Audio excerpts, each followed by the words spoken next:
Alors voilà, nous sommes maintenant enregistrés. Je débute l'enregistrement. Voilà. Alors, bonjour. Enfin, je suis avec vous. Je m'ennuyais. On a une formation très, très, très, très, très intéressante. C'était une formation que vous me demandiez depuis longtemps et je suis très, très fière de vous de l'offrir enfin. Et je pense que ce format-là est le format le plus intéressant pour le faire. C'est sûr qu'en personne, c'est toujours mieux, mais je sais que c'est le temps des fêtes, mais je trouvais que c'était urgent que je vous donne cette formation-là. On doit travailler dans le temps des fêtes, on doit inscrire, on a besoin de propriété.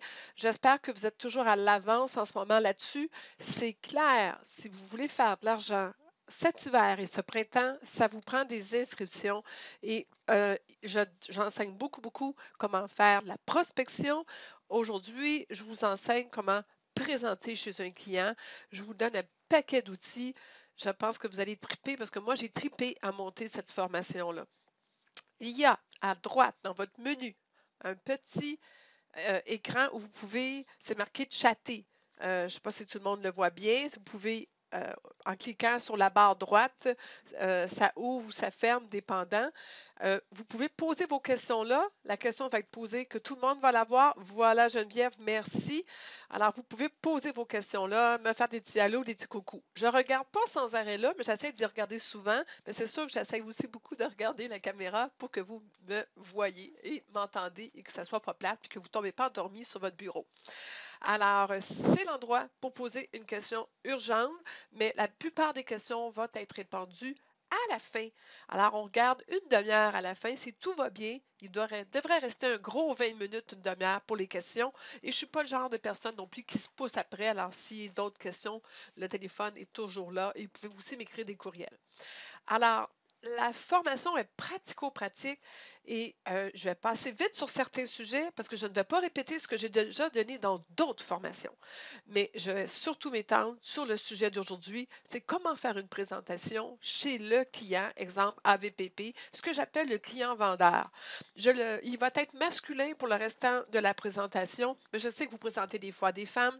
C'est une question de langage, c'est une question de simplifier les choses, que personne ne se sente offusqué. Alors, voilà. Qu'est-ce qu'on va apprendre aujourd'hui? C'est vraiment notre plan de cours. On a une demi-heure, une heure pour voir tout ça. Comment structurer votre présentation, comment présenter vos services, quoi dire, pas quoi dire, présenter vos comparables. Y a-t-il une façon, une méthode rapide, pratique pour le faire? Je vais vous en parler. Persuader et convaincre. Quel genre de langage on doit avoir, d'attitude de présentation pour que ça fonctionne, opération charme. Comment présenter votre contrat et le faire signer, qui est une des grandes faiblesses que je vois partout à ceux avec qui je coach. Alors, même mes pros, ça restera toujours la partie la plus difficile, c'est de prendre le contrat puis le mettre devant le nez du client, lui tendre le crayon. Alors, on va en parler de ça. Quand, comment le faire pour que ça soit plus facile et pour vous et pour lui. Comment faire signer avec assurance, c'est surtout confort. Comment faire un suivi après? Parce qu'on ne les a pas toujours, mais il ne faut pas non plus baisser les bras. Donc, on va en parler de ça. Alors, c'est un horaire assez chargé. À vrai dire, j'ai même rajouté à ça, il y a plus que ça qu'on va discuter. Deuxièmement, je reviens toujours à la même chose. La vente, pour moi, il y a des principes immuables qui ne changeront jamais. La vente, pour moi, premièrement, il faut être vendu au succès. Il faut y croire. Si vous ne croyez pas en votre produit, bien, vous êtes dans le trouble, pour ne pas dire un autre mot qui est moins poli. Et quand je dis croire en votre produit, ce n'est pas croire à la bannière que vous représentez. Ce n'est pas croire à la façon que vous travaillez. Ça n'a rien à voir.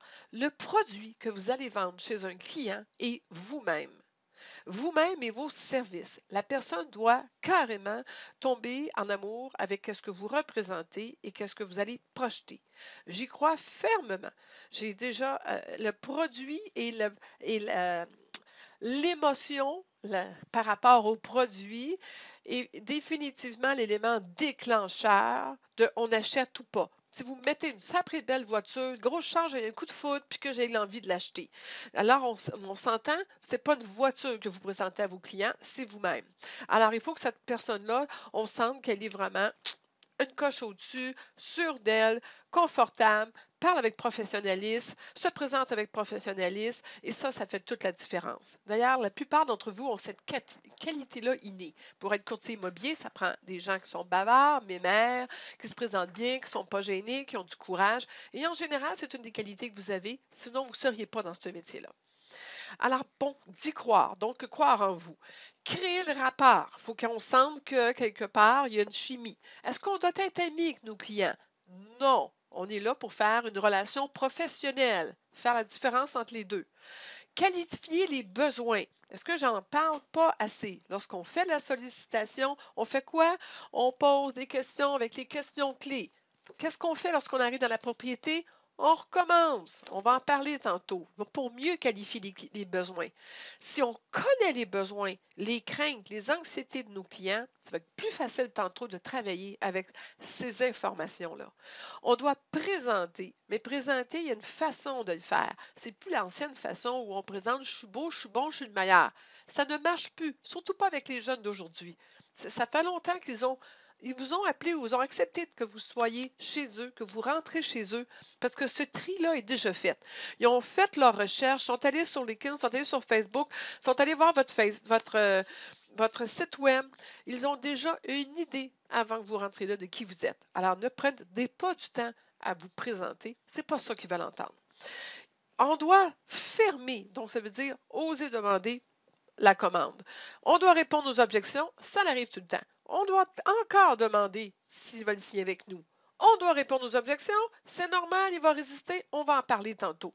Et ensuite, on doit répondre aux objections, encore une fois, et fermer, et ainsi de suite. Tant que ce n'est pas fini et tant qu'on n'a pas le papier signé.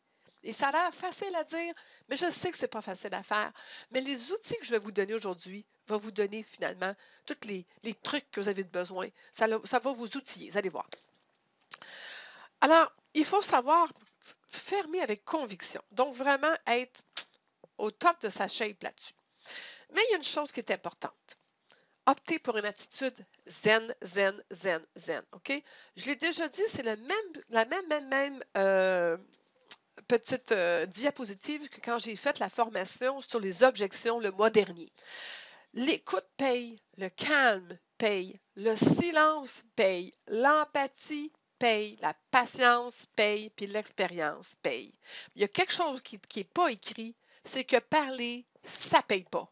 Plus vous parlez, plus souvent vous vous calez, et moins vous êtes à l'écoute, et plus vous manquez vos chances. Un des plus gros défauts des vendeurs, c'est de trop parler. J'ai encore acheté dernièrement et j'ai fait la différence avec des vendeurs différents et j'ai vraiment vu que j'ai été portée avec celui qui ne parlait pas mais qui m'écoutait. Je me frustrais des fois, je trouvais qu'il ne parlait pas assez, mais je pense que finalement, c'était quand même avec lui que j'ai acheté, ce qui prouve que je sentais qu'il était à l'écoute de mes besoins. Alors, s'il vous plaît, le silence est d'or. 3 points importants. La réalité en vente, c'est qu'il y a de la résistance. Comprenez-le. Et j'ai mis un petit lien, et ce petit lien-là emmène à une page web que je vais vous montrer immédiatement. C'est un article que j'ai écrit qui, à vrai dire, c'est même une vidéo, les 5 étapes cruciales de décision d'achat. Vous devez savoir comment vos vendeurs prennent une décision d'achat. Quand vous savez ça, vous allez être capable d'aller en conséquence, aller ramer, aller nager en direction de leurs 5 étapes. Alors, les premières étapes, ils vont dire non pour la forme. La deuxième fois, ils vont dire non par peur. Parce que plus vous commencez à être plus insistant, plus c'est inquiétant pour eux. Le troisième non est souvent par principe. Laissez-y le dire. Il faut, par principe, qu'il vous résiste un peu. Le quatrième non est carrément de l'orgueil. Il n'était pas pour vous la donner facile. Si vous comprenez qu'il y a des étapes à suivre et qu'il est juste rendu là dans son processus, dans sa maturité, de peut-être vous prendre comme courtier, vous allez peut-être être moins stressé, moins inquiet, moins paniqué, moins faire de bêtises et pas faire les erreurs que tout le monde fait. Parce que vous allez comprendre la psychologie qu'il a. Et naturellement, le 5e, c'est pour vous taquiner.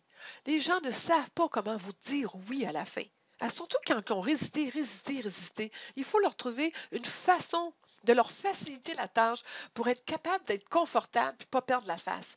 Alors souvent, l'humour, la taquinerie, des choses comme ça aide. Alors, ne jamais oublier, puis allez l'écouter, c'est un des très bons vidéos que j'ai faites et le texte est avec et je pense que ça l'explique énormément comment les personnes sont. Alors, on doit améliorer nos habilités à persuader et à charmer. C'est de l'art, ça se pratique, ça s'apprend, ça se travaille. Pratiquez sur vos chums, vos blondes, vos enfants. Essayez de convaincre des gens d'obtenir ce que vous voulez. La persuasion, c'est pas inné en tout le monde et il faut le faire avec finesse. Trop en mettre, c'est pas bon, c'est douteux, puis juste assez. Je fais souvent, quand ceux qui me voient en formation, je fais souvent la demande, est-ce que vous désirez quelque chose? Alors, c'est une technique, ça. Si je dis oui comme ça, avec le signe de la tête, c'est dur de me dire non.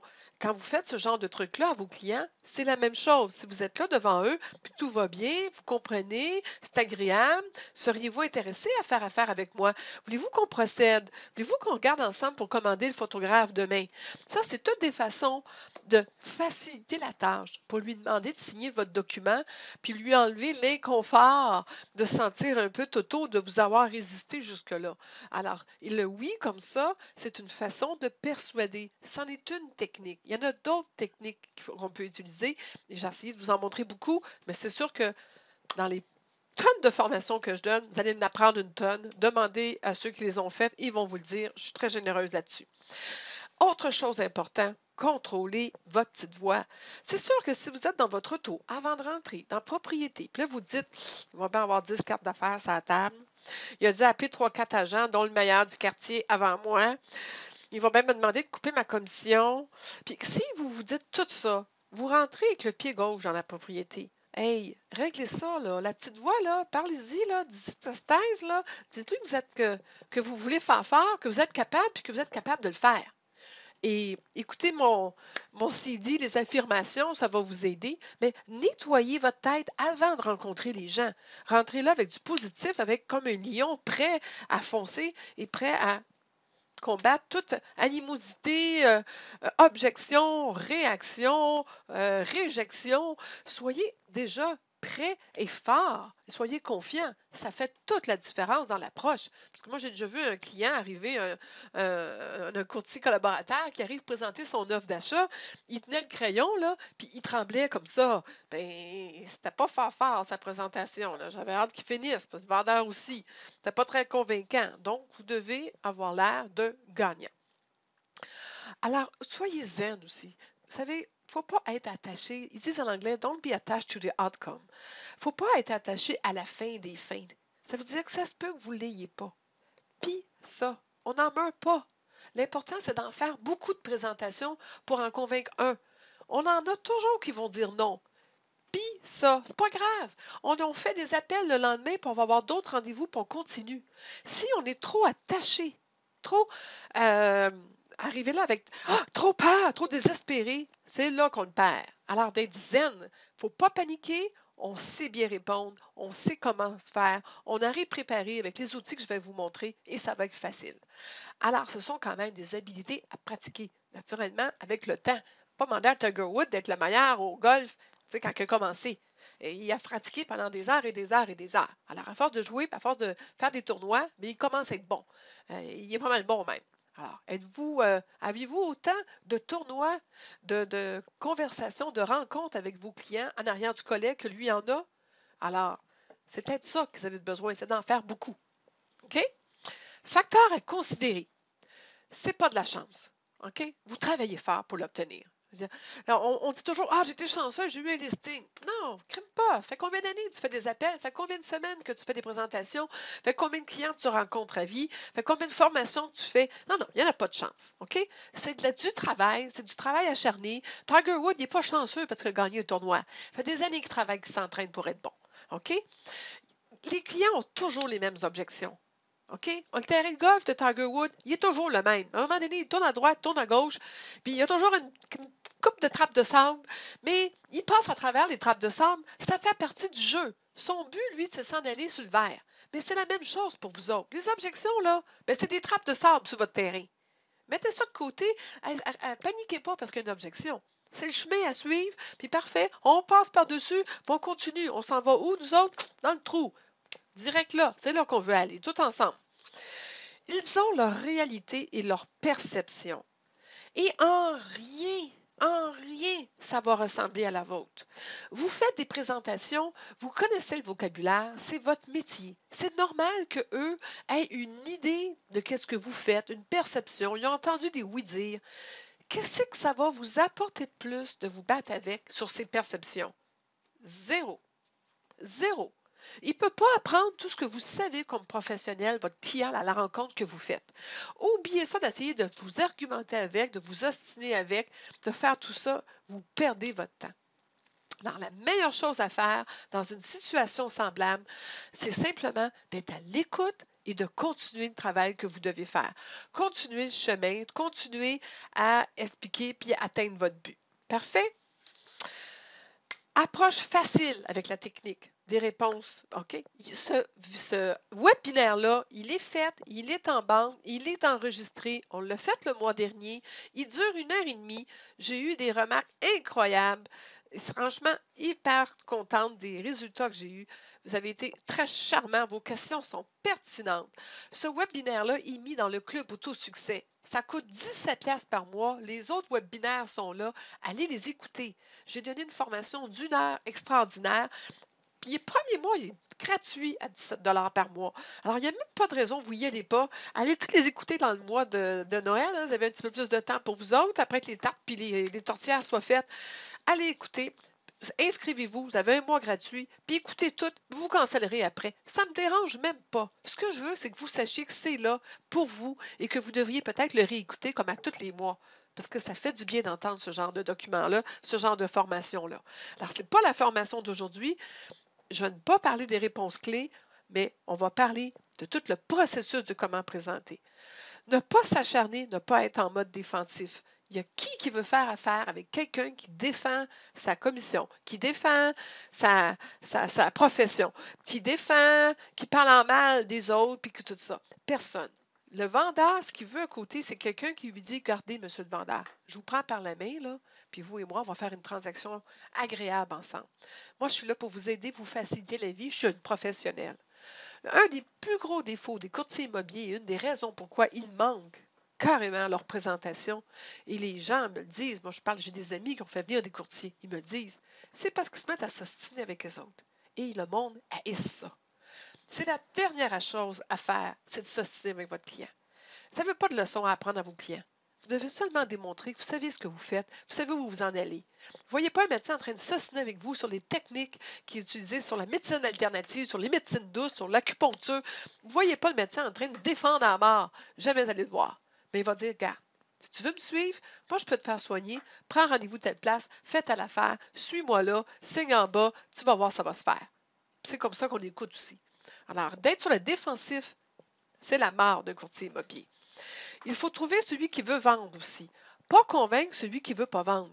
Il y a des clients pas vendeurs. Il y en a qui vont vous faire venir pour rien. C'est normal. Jouez le jeu. Montrez, pratiquez sur ces gens-là. À place de dire, ah, il m'a fait perdre mon temps. Non, non, non. Vous avez eu une occasion de plus de raffiner vos techniques, de raffiner votre rythme, de raffiner le temps de présentation, de raffiner les mots que vous avez dit, d'entendre des choses, de changer les façons de faire. C'est à force de pratiquer qu'on devient bon. Je pense que je l'ai dit déjà. On continue. Hey, je suis en forme aujourd'hui. Je suis chanceux. J'avais hâte de vous parler de ça.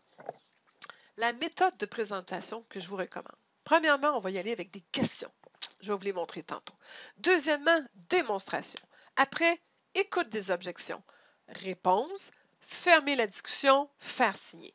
Ça, c'est A à Z. Il faut structurer notre présentation. Il faut arriver avec un plan de match. Même, je dirais, un plan écrit que vous allez remettre au vendeur. Pourquoi? Vous allez dire, regardez, c'est là que je m'en vais. Moi, je sais ce que je fais, je connais mon affaire, puis je comprends que vous êtes inquiet. Voici mon plan écrit. On va faire ça, monsieur le vendeur, ça, ça, ça, ça. Je vais vous montrer qu'est-ce que ça a l'air. Parce que, entre vous et moi, quand le vendeur sait que vous allez passer par A, par B, par C, par D pour arriver à Z, bien, il a hâte d'arriver à Z, puis il a hâte d'entendre Z. On est tous comme ça, c'est notre nature. On est toujours curieux de savoir, écoutez, je vais vous présenter un programme en 10 points. Bien, il a hâte de savoir c'est quoi le 10e point. Nature humaine. Vous êtes toutes pareilles. Regardez, je viens de vous dire, on va faire ça, ça, ça, ça. Est-ce que vous n'avez pas hâte de savoir comment? Oui, hein? C'est lequel qui vous intéresse le plus? Faire signer dans le bas. Même principe. Les gens sont curieux, il faut utiliser cette technique-là. Vous voyez, je la fais sur vous autres. Où trouver mes fameux outils? Parce que là, je vais vous en lancer par la tête plein d'outils. Puis vous allez tous m'écrire vite, vite, vite, vite, là. You, est-ce que, où qu'on peut trouver ça, Sylvia, blablabla. Écoutez, là, c'est le seul tome qui me reste. Il m'en reste très peu des 3 ensembles de mes livres. Mais le tome 3, il m'en reste à peu près une 80. J'ai à peu près 3 boîtes encore dans le sous-sol. Alors, si vous en voulez, c'est le temps. Tous les documents que je vais vous présenter aujourd'hui à cette formation-là sont là-dedans pour 39$.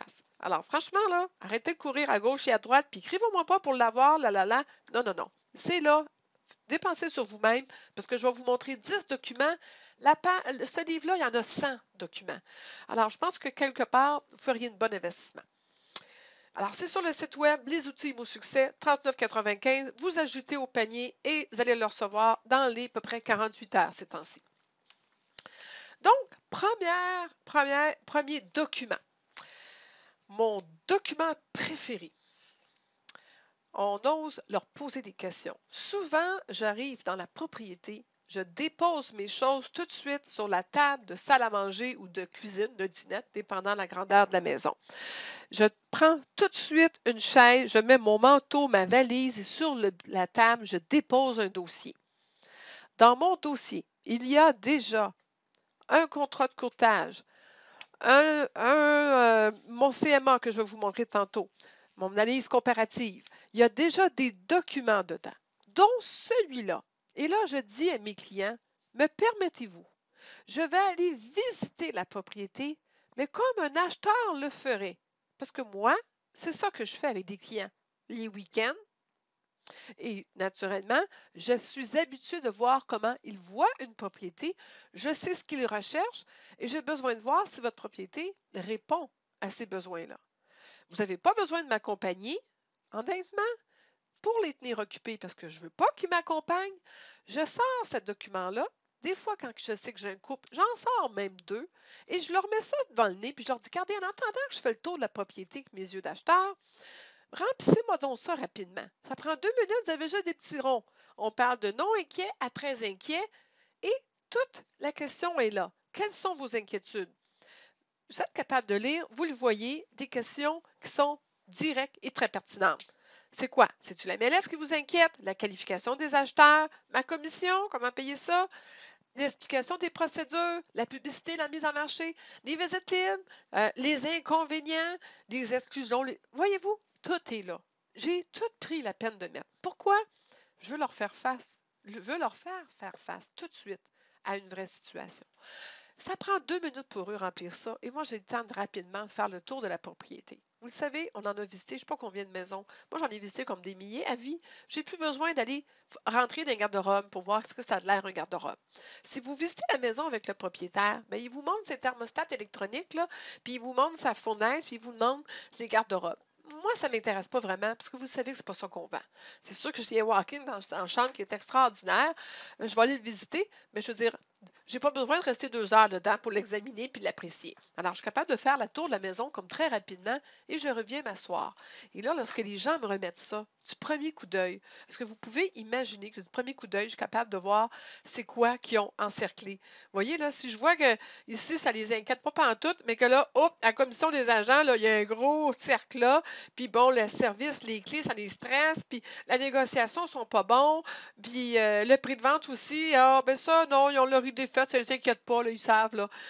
Comprenez-vous que juste à le regarder, vous savez tout de suite où il faut que vous travaillez. D'ailleurs, honnêtement, avec les années, plus je l'utilisais cette feuille-là et plus je réalisais que les objections qu'il m'apportait étaient directement écrites là. C'était 1+1. Alors, donc, utilisez ce document. C'est normal, c'est le chemin vers la résistance. Exactement pourquoi. J'espère que vous allez aimer mes petites images. Je me suis permis encore quelques images de folie. Vos devoirs. Tout va bien, ça a l'air que oui, il n'y a personne qui me pose des questions. Je continue. Vos devoirs. Mais oui, on n'arrive pas là sans avoir fait ses devoirs. Bon, je pense que tout le monde a appris à l'école que vous deviez faire une étude de comparable. OK. Bon, ben, en principe, rare qu'on va arriver avec pas ça fait. Mais moi, je pense qu'il faut faire plus que ça. Il faut vérifier justement. Je pense qu'on a les outils et je pense que vos associations aussi vous le recommandent de voir, bon, qui sont vraiment les propriétaires, donc bureau d'enregistrement, bureau des taxes, sortir, voir les titres de propriété, au moins les examiner. Pas obligé de les imprimer, tout ça, tant qu'on n'a pas le contrat. Mais au moins aller chercher un aperçu ou imprimer la première page. Préparez aussi un dossier qui va contenir le contrat de courtage, les divulgations, tous les documents que vous avez besoin pour travailler et les mettre en ordre de présentation. Et le contrat de courtage, je l'ai toujours mis dans un dossier de présentation aussi de votre compagnie, quelle que soit la compagnie ABC, avec des cartes d'affaires brochées dedans pour pas qu'ils perdent, puis quelques-unes de lousses pour donner aux gens qui connaissent.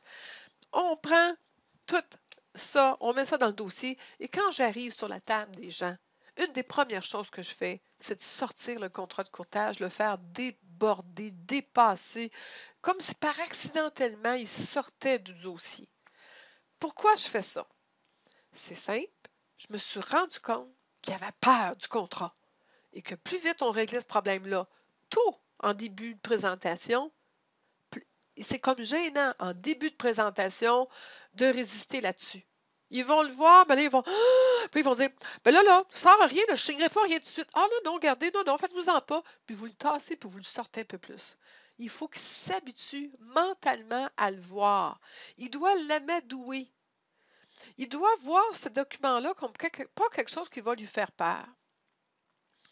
Donc, sortir ça. Préparer naturellement l'analyse comparative de marché, préparer un bilan vendeur, on va en parler tantôt, préparer le dossier qui va comprendre tous les autres documents que vous allez vouloir ramasser, les fiches MLS, des comparables, mais la fiche, que vous remplissez pour prendre des notes sur le descriptif de la propriété quand vous allez avoir le contrat, de ne pas oublier de confirmer avec le client. Vous allez passer, demander déjà d'avance, par exemple, de sortir des clés, avoir à référer, par exemple, s'ils achètent ailleurs. Alors, peut-être de tout de suite vérifier référence potentielle, quelqu'un qui parle de la rive nord, s'en est sa rive sud. Si ce n'est pas vous qui le faites, le référer aux bonnes personnes à arriver peut-être avec la carte d'affaires de cette personne-là ou au mieux imprimer et apporter une photo que vous allez prendre sur Centris. Faites une préparation avant. C'est très important que vous arrivez, que vous pensez à tout. Les outils pour une inscription. Chemise de présentation, format légal. Contrat de courtage, je l'ai dit, formulaire de divulgation obligatoire, formulaire bilan vendeur, description des pièces et prise de mesure, formulaire de recommandation au vendeur lors des visites, formulaire d'autorisation pour présentation privée si vous l'utilisez. Je dois vous dire que c'est ma façon à moi de carrément utiliser ces documents-là, puis d'un aide-mémoire. C'en est un type d'aide-mémoire. J'ai cette feuille-là, alors les gens savent que j'arrive. Voyez-vous, j'ai rien oublié, tout est là. D'avoir une calepin de notes, c'est pas mauvais. On regarde Obama, il lit tous ses discours téléscripteurs. Il n'y a personne qui en reproche. Il n'oublie jamais rien, ses discours sont toujours parfaits. Même chose pour votre présentation. Vous avez le droit d'arriver avec un aide-mémoire. Voici les 10 étapes, d'accord, pour présenter vos services. Et voici une feuille que je remettais au client. Alors, premièrement, je veux visiter votre propriété si ce n'est pas déjà fait. Alors, vous avez compris que moi, je le fais en arrivant. Alors, souvent, je leur explique, voilà, cette étape-là est faite. Deuxièmement, je voudrais vous parler de moi-même, OK, pour que vous me connaissiez un petit peu. Ça fait 10 ans que je fais l'immobilier, ça fait 3 ans que je fais l'immobilier, j'ai vendu quelques maisons dans votre secteur, telle personne que vous connaissez m'a référé à vous, m'a dit que vous aviez des étiers à vendre. La présentation que vous avez à faire, faites-la, un petit reminder. Je veux vous poser quelques questions. C'est avec la partie intéressante. On va le voir tantôt, les questions. Je veux vous parler de mon agence. Rapidement, oui, il se pose des questions. C'est quoi la différence entre Royal Lepage, Sutton, Remax, Proprio, tout ça? Expliquez, mais rapidement. Vous savez, là, l'elevator pitch qu'il appelle, le discours d'ascenseur, c'est pas quelque chose que vous allez parler pendant 1 heure de temps. 2 secondes, 2 minutes. Voyez-vous, je fais partie de telle entreprise parce que cette entreprise-là m'offre. En voulant dire, c'est très clair que les services de cette entreprise-là sont à vous et pas nécessairement à eux. C'est vous qui payez pour Remax, Proprio ou whatever compagnie. C'est à vous à ce moment-là de dire, regardez, moi, cette compagnie-là m'offre pour vous telle garantie, tel service, telle visibilité, tel site web, voici pourquoi je suis attachée, j'en suis fière, et voici ce que ça vous apporte. Good. Ça n'a pas pris de temps à dire ça. Ça n'a pas d'affaire à en prendre plus que ça non plus. Je vais vous décrire mon plan de mise en marché. On va le montrer tantôt. Nous parlerons de la mise en marché de votre propriété. Comment vous, dans votre cas, avec qu'est-ce que je vois, qu'est-ce qu'on devrait faire. On va le décider ensemble. On lui laisse supposer qu'on va le décider ensemble. Mais je vous ferai remarquer que le médecin nous dit on va décider ensemble quel plan de match qu'on va faire pour te soigner. Mais en principe, c'est qui le boss? C'est lui. C'est qui me dit quoi faire? C'est lui. Mais il est très poli de me dire on va décider ensemble. Oui, il va m'adresser certaines choses, certaines options, mais le choix final, il va le prendre, le vendeur. Sous quoi? Sous ma conduite, sous mes bons conseils, avec où je veux bien l'emmener. À un moment donné, ça fait partie de ma responsabilité comme professionnel, avec l'expérience que j'ai, de l'emmener à bon port. Donc, nous regarderons ensemble vos frais de vente. On va dire la vérité tout de suite. Vous allez le voir tantôt. On va déterminer si nous pouvons travailler ensemble. C'est une de mes phrases préférées. Je ne travaille encore maintenant, je ne travaille pas avec n'importe qui. J'ai seulement la place pour 6 à 8 clients en coaching. Pour janvier, je suis déjà pratiquement pleine. Et là, je veux travailler avec du monde qui veulent travailler avec moi, qui ne se posent pas de questions, qui ont confiance, qui ont la foi. Je me démène comme l'enfer pour vous autres. Alors, quand je travaille fort pour un client, je veux que les clients aient foi en moi, aient confiance et que je sens aussi que le produit que j'ai va travailler fort, va vouloir. Mais c'est la même chose avec un vendeur. On veut qu'il nous aide à vendre. Tu sais, si on lui dit de creuser dans la terre pour poser un Saint-Joseph pour que sa maison se vende plus vite, mais qu'il trouve ça drôle ou pas, qu'il me prenne pour une nounoune ou whatever, ça ne me dérange pas. Je veux qu'il ait confiance en moi, puis je veux qu'il le fasse sans s'ostiner. Et ça, c'est un gros exemple, mais ça donne une idée à quel point j'ai vraiment besoin de savoir qu'à un moment donné, on doit sentir que la personne a dit OK, j'embarque, je joue le jeu, puis advienne que pourra, je te fais confiance, il faut que ça marche. Après tout, c'est juste 3 mois dans ma vie ou 6 mois, un contrat ou un an, il faut que ça marche. Et ça, c'est le genre de client que je recherche. Les autres, là, qui vont résister au début, je veux juste vous prévenir, ils vont résister jusque chez le notaire. Ça, c'est si vous vous rendez un jour chez le notaire. Alors, choisissez vos clients et moi, je leur explique clairement. Je prends des bons clients. Des clients qui sont sérieux, motivés, une maturité pour vendre, qu'on ne va pas travailler pour rien et qui va suivre mon plan de match. Le message doit être clair. Et naturellement, à la fin, on va signer le contrat. Alors, il y avait à droite, vous avez vu, les 10 étapes ont chacun soit des feuilles, des documents, des outils qu'on se sert. Alors, c'est ça qu'on va voir immédiatement. Je ne vais pas faire une longue introduction, mais l'introduction, c'était pour vous faire une mise en contexte un peu de la façon de faire. L'analyse comparative de marché. Je suis découragée de voir des courtiers arriver avec 10, 15, 20 propriétés à comparer. On ne compare pas. Même un évaluateur professionnel ne fait pas ça. Il en met 3, 4, 5, il faut que ce soit bien mal pris. Là. En général, il ne devrait pas en avoir tant que ça. Et vous allez me dire, oui, mais là, il y a une maison, elle est spéciale, elle est toute seule. OK, je sais, il y a des cas d'exception. Mais entre vous et moi, j'espère que vous ne courez pas après les cas d'exception. Parce que c'est des maisons qui sont difficiles à vendre aussi. Vous savez, quand il n'y a pas de comparable, ça veut dire qu'il n'y a pas beaucoup d'acheteurs non plus. Alors, on s'inquiète à ce moment-là. La voulez-vous vraiment, cette maison-là, à vendre? Je comprends que des fois, on va essayer de tout prendre, mais soyez-en conscients.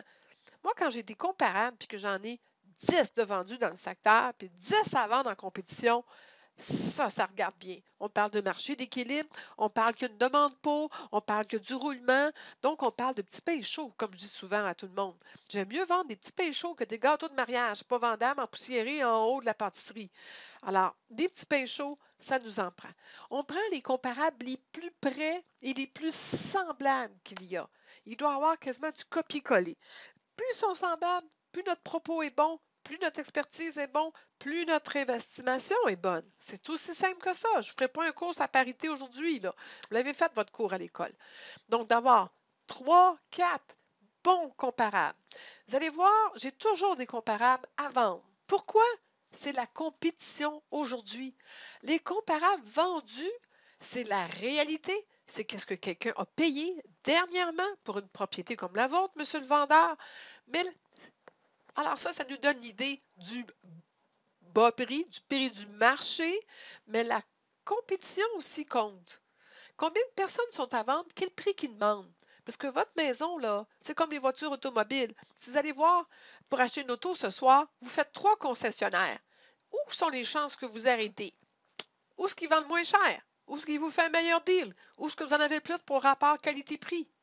Ce genre d'anecdote que je vous raconte, c'est le genre d'anecdote qu'il faut raconter aux vendeurs aussi. Il faut leur faire comprendre. Alors, c'est pour ça que les vendus à vendre, je veux dire, me servent beaucoup. Lorsque j'ai à vendre, je peux leur dire, écoutez, voici ce qui est à vendre. Ils ne sont pas vendus pour dire, faites attention. Les vendus me disent, je donne des chiffres au hasard. Exemple, les vendus de votre secteur semi-détache se vendent 2,15.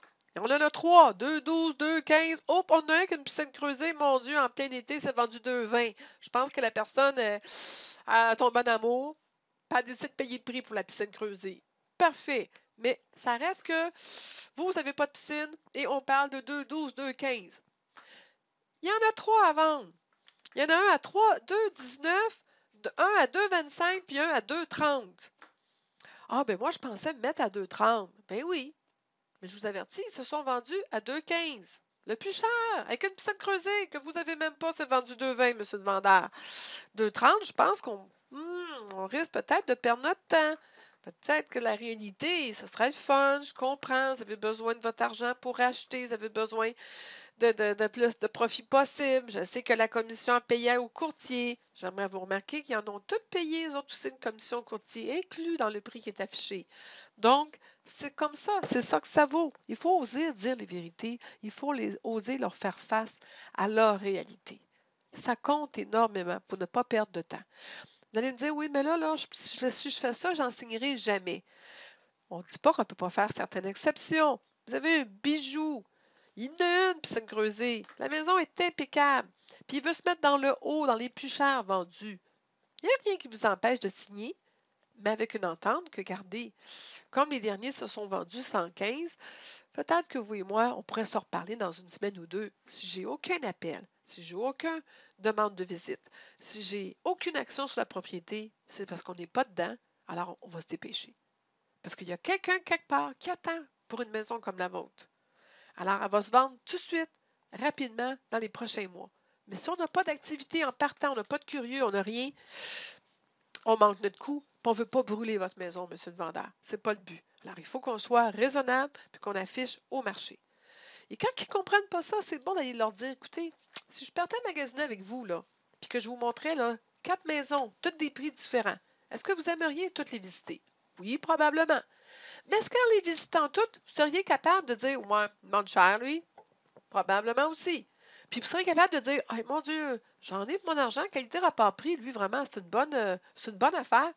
Vous seriez bon aussi faire ça, monsieur le vendeur. Alors, dites-vous que votre acheteur, il va faire la même démarche. Alors, il faut vous lui faire comprendre ça. Alors, on comprend que propriété à vendre, vendu récemment, hors marché expiré. Dans certains marchés, quand le marché ne va pas bien, et ce n'est pas le cas en ce moment, tout le monde me dit, ah, le marché change, c'est bien, blablabla, c'est rendu plus un marché de vendeurs, c'est un marché d'acheteurs, blablabla. Non, non, désolé, vous êtes des patates, tout le monde. Oh, je ne sais pas qui a sorti ça. Dès que le marché flippe un peu, vous paniquez. Non, non, on est un marché assez équilibré, merci. Allez voir vos MLS, faites vos études de marché dans votre secteur. Regardez le nombre de maisons qui se sont vendues cet automne. Regardez le nombre qui sont offertes. Vous allez voir, il n'y a pas de différence. Très minime. On était un marché vraiment extraordinaire avant, mais extraordinaire pour qui? Pour les vendeurs. Mais ça ne nous aidait pas, ça, mes amis. Quand le marché il est bon pour les vendeurs, il n'est pas bon pour nous, les courtiers. Quand les vendeurs n'arrachent à vendre leur propriété, yes, là, ils ont besoin de nous. Que je vous souhaite un marché qui va moins bien, parce qu'ils ont besoin de vous. Continuez à les appeler, à les solliciter, faites des suivis. Ils vont signer. C'est plus aussi facile, là. Vous savez, l'ère des sites web verts, là, que c'est facile, vendez vous-même votre maison. Ça achève, là. Ils vont comprendre, les vendeurs, qui ont besoin d'excellentes personnes comme vous, qui vont se dévouer puis qui vont prendre des acheteurs par la main, les financer, les qualifier, les emmener par visiter, puis de les faire signer une offre d'achat sur une propriété. Vous allez voir tantôt que votre travail va être mérité et apprécié. Budget. Comment je suis dans mon timing? Ça va bien. Hey, ça va super bien même. J'espère que vous aimez ça à date. Je lâche pas. Je vois, je te trouve en forme. Oui, merci. Excellent. Il y en a qui disent, j'ai l'impression que tu me parles juste à moi. Ben, c'est ça que je fais. C'est un cours privé que vous avez en ligne. Alors, budget du propriétaire vendeur. Moi, quand j'ai sorti ça la première fois à mon fils, il m'a dit, oh, je serais jamais capable. Même moi, la première fois que j'ai vu ça, j'ai fait comme, oh mon Dieu, ça c'est l'heure de se mettre un pied dans la bouche. Jamais je vais présenter quelque chose comme ça à mes clients. Et bip, erreur. Imaginez-vous donc au contraire, c'était pour moi un de mes plus beaux secrets de réussite. C'est que j'ai commencé à dire aux vendeurs la vérité. Et je suis devenue celle qui, ben vous êtes différente, vous, au moins on sait tout avec vous. On a tout, là, je sais où je m'en vais, c'est clair, et que là, il aimait ça. Et deuxièmement, je me suis arrangée pour que la feuille me soit utile. Non seulement je lui dis tout, là-dedans, ceux qui connaissent la PNL, il y en a très fortes. Alors, on parle en haut, si vous voyez les colonnes, si vous me permettez, je vais aller chercher mon petit highlighter. On parle ici, voyez-vous, réaliste, optimiste et vos attentes. Naturellement, vos attentes, on s'entend que c'est des attentes complètement, des fois, inconsidérables des vendeurs. Optimiste, c'est moi, je serais peut-être prête à l'essayer quelque temps. Soyons optimistes. Ou des fois, il y a des gens qui arrivent et qui ne veulent pas vendre leur maison assez cher. Puis là, on leur dit, non, non, on va y aller optimiste, on va l'essayer. J'ai de la demande. Je le sais, j'ai 3 acheteurs en ce moment qui cherchent pour votre propriété ce type-là. Alors, optimiste, première semaine, marché, propriété, petit pain chaud, on le met optimiste. Après ça, si ça ne fonctionne pas, on s'en va dans le réaliste. Réaliste, là, c'est simple. La différence entre réaliste et optimiste, savez-vous c'est quoi? Réaliste, c'est les vendus. C'est qu'est-ce que les dernières propriétés se sont vendues. Vos comparables vendus récents. Je viens d'acheter un condo à Tremblant. Je n'ai pas de cachette. Payé ça 114 000. Les comparables vendus étaient 113, 114, 115. Je suis l'abominable courtier immobilier qui vient acheter une propriété. Je ne voulais pas payer, comme tout le monde, plus cher que le marché, puisqu'on ne sait pas s'il ne va pas descendre, mais je voulais être correct. Je ne veux pas passer pour l'abominable. Surtout, il avait déjà peur de moi, sachant que j'avais 30 ans de métier, puisque le courtier est allé le dire, le courtier inscripteur. Alors, naturellement, j'ai dit, écoutez, je vais être correct avec vous, je vous offre le prix du marché. Je ne peux pas me chicaner, je n'essaie pas de vous voler, mais je vous offre exactement le prix du marché. Ça ne me dérangeait pas de payer le prix du marché. Mais payer plus cher que le marché, il n'y a personne qui aime ça. Alors, réaliste, on s'entend, prix du marché. Optimiste, OK, parfait. Il n'y en a plus un seul à vendre. C'est le seul. Il est bien situé. Il est propre, il est impeccable. J'aurais peut-être payé un peu plus cher. Probablement même payé plus cher. Parce qu'il était bien situé, il était le seul, il était propre, il n'était pas rénové, mais la situation compte beaucoup. Surtout quand il faut marcher en bottines de ski. Alors, j'aurais payé probablement 1000$ ou 2 plus cher. Ça, je ne l'aurais pas dit, mais je l'avais dans la tête. Voyez-vous, c'est à ça que ça sert l'optimisme. Les attentes du vendeur, c'est sûr, c'est je pensais avoir ça, ou mon beau-frère, ou j'ai su, ou bon. Alors, ça va là. Pourquoi je les écris, les 3 chiffres ici? D'accord? Parce que tout ce qui est écrit d'en face, qu'on le voit, il n'y a rien de mieux. Ils en prennent conscience. Prix de vente possible. Voyez-vous, j'ai 2 sortes. J'ai prix de mise en marché suggéré, prix de vente possible et approximatif. Carrément 2 étapes. On va l'offrir à telle vente, mais on risque d'obtenir telle vente. D'accord? Que là, on vient encore d'aller chercher l'explication de quoi, de combien de marge je dois laisser, Madame la courtier immobilier professionnelle, vous qui savez tout. C'est à moi à lui dire. Plus la marge est petite, plus on a de chances d'avoir quoi? Beaucoup de visites. C'est à votre avantage. On est mieux d'avoir 3 acheteurs qui se battent pour aller en surenchère que de n'avoir pas du tout. Donc, on met des marges très petites. Prix de vente possible et approximatif, dont je viens de le dire. Frais de courtage. Ceux qui me connaissent, puis vous allez voir dans le livre, c'est changé, c'était marqué depuis des années 7%. Mais je me faisais à chaque fois tuer. Et honnêtement, j'ai quelqu'un que j'ai découvert qui charge 10%, que je coach présentement et que j'adore. Alors, voyez-vous, puis il ne fait pas du commercial, puis il ne fait pas ci, puis il ne fait pas ça, et il charge 10%. Puis il signe des contrats de 2 ans. Alors, écoutez, ça y regarde, comment ils travaillent. Vous pouvez charger ce que vous voulez. Je ne vous dirai pas combien charger, mais arrangez-vous que ce soit payant.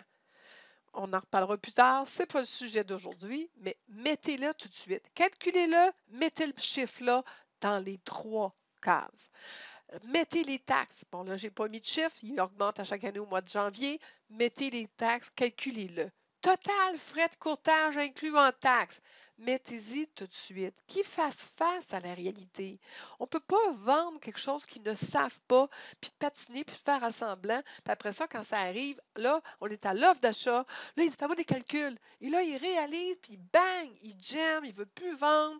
Il est en crise de panique parce qu'il n'a pas été préparé. Il n'a pas été éduqué. On doit éduquer nos clients. C'est une réalité.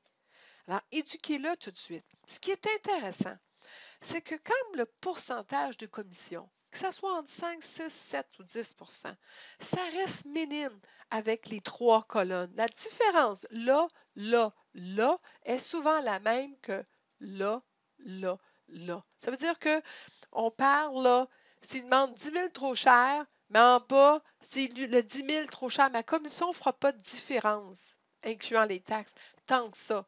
Alors, on ramène ça 10 000 en bas, on ramène ça 10 000 en bas, puis on ramène ça 10 000 en bas. Faites-en un pour le fun. Faites-vous un faux budget à un vendeur. Faites-vous une esquisse, remplissez-le tout. Premièrement, pour être confortable à le présenter, mais deuxièmement aussi, pour voir les différences, vous allez comprendre mon point. Ça m'a tellement servi pour dire, voyez-vous, si on le baisse, dans le fond, c'est vous demandez 10 000 de moins. Moi, ce n'est pas moi qui fais la différence. Ce n'est pas parce que ma commission est grosse ou pas grosse que je la couperais que ça ferait une différence. Qu'est-ce qui fait une différence? C'est le prix demandé puis le prix vendu. Si vous demandez 5 000 de moins, bien, il y a 5 000 de moins en bas de la colonne aussi. Dépenses et frais de vente. Là, je parlais avec mon très bon notaire de 30 ans d'expérience. Il me dit, écoute, il y a encore la moitié des clients avec des courtiers immobiliers qui arrivent à son bureau et qui ne connaissent pas les frais de certificat de localisation, qui ne savaient pas qu'il y avait une pénalité à payer, qui ont des frais de quittance non plus, qui sont au courant de rien. Et là, ils sautent des coches, les ventes tombent chez le notaire. Des gens disent, ah, sont de plus en plus difficiles, les clients sont terribles. Je m'excuse. C'est parce qu'il y a vraiment une job épouvantable qui est faite par certains courtiers. Et si vous éduquez comme il faut vos clients, vos ventes ne tomberont pas après pour des picadilles, des niaiseries de même. Ils vont être instruits, ils vont être éduqués, puis ils vont la faire. Et naturellement, ici, après leur dépense, vous marquez le produit brut. Alors, naturellement, rendu ici, en général, je n'ai même plus besoin de calculer. C'est souvent ces deux-là qui restent seulement dans la démarche. Pourquoi je vous dis que ce document-là me sert à plusieurs choses? C'est aussi le document que j'utilise pour dire, bon, bien, je vais ramasser certains de vos documents, des factures, des preuves, des titres, n'importe quoi. Et là, je coche, OK, bon, vous êtes d'accord, j'ai ramassé ça, j'ai ramassé ça, j'ai ramassé ça. Je prends une photo avec mon cellulaire que je scanne, PDF, scan page, et je leur envoie à leur courriel la preuve que j'ai ramassé ces documents-là, et c'est aussi une preuve pour moi. Avant ça, je mettais un papier carbone entre les deux, mais maintenant, on peut tellement prendre facilement des PDF avec nos celles, avec un petit app, ça s'appelle CamsPage. Vous avez juste à le faire. Bon, une bonne question. Beaucoup de clients demandent un taux préférentiel s'il n'y a pas de courtier collaborateur. J'en ai jamais fait, j'en ferai jamais, et ma réponse est non. Avez-vous une autre question, M. le vendeur? Normand, as-tu une autre question? Ça me fait plaisir que tu aies posé la question, mais c'est vraiment la réponse. On se plante quand on fait ça. On ne fait pas de taux préférentiel. Non, je ne vends pas plus cher. Moi, ce que j'explique aux clients, c'est que si je vends moi-même, je fais plus d'argent. Et honnêtement, M. le vendeur, c'est ça que vous me souhaitez. J'espère que tout le long du contrat qu'on va avoir ensemble, vous me souhaitez que c'est moi qui trouve l'acheteur puis que j'aille les deux barres. Parce que ça m'arrive peut-être 2-3 fois par année. Puis ça n'arrive pas si souvent que ça. 98 du temps, on se fait vendre par un agent collaborateur.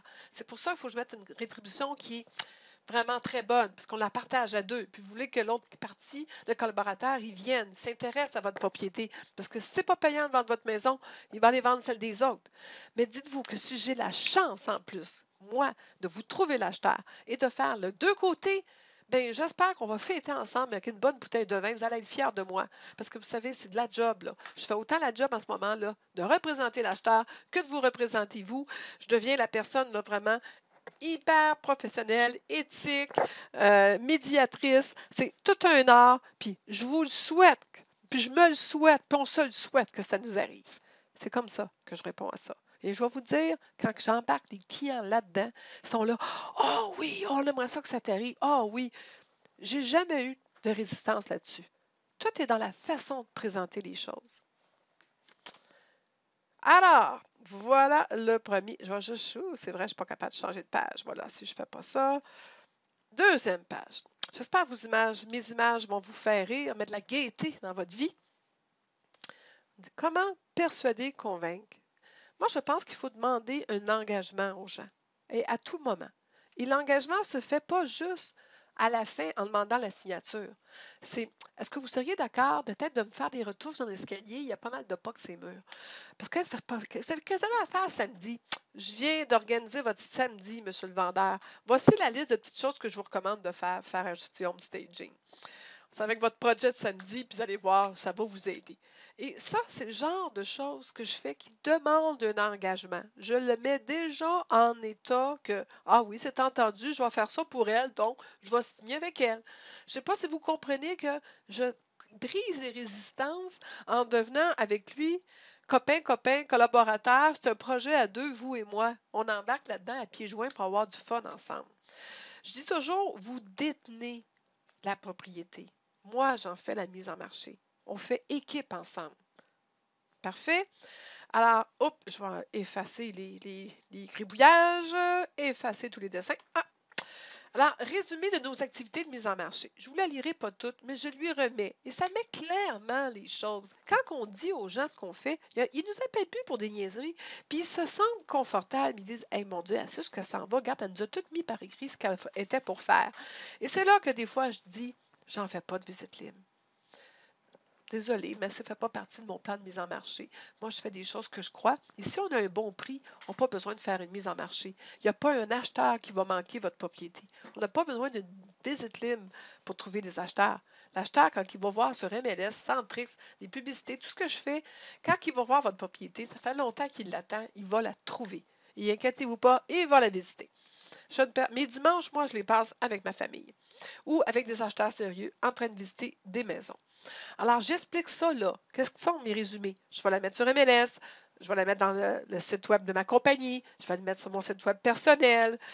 Comme dans le contrat de courtage, je vais peut-être mettre une publicité la première semaine dans le journal local. On a une revue, nous autres, au bureau.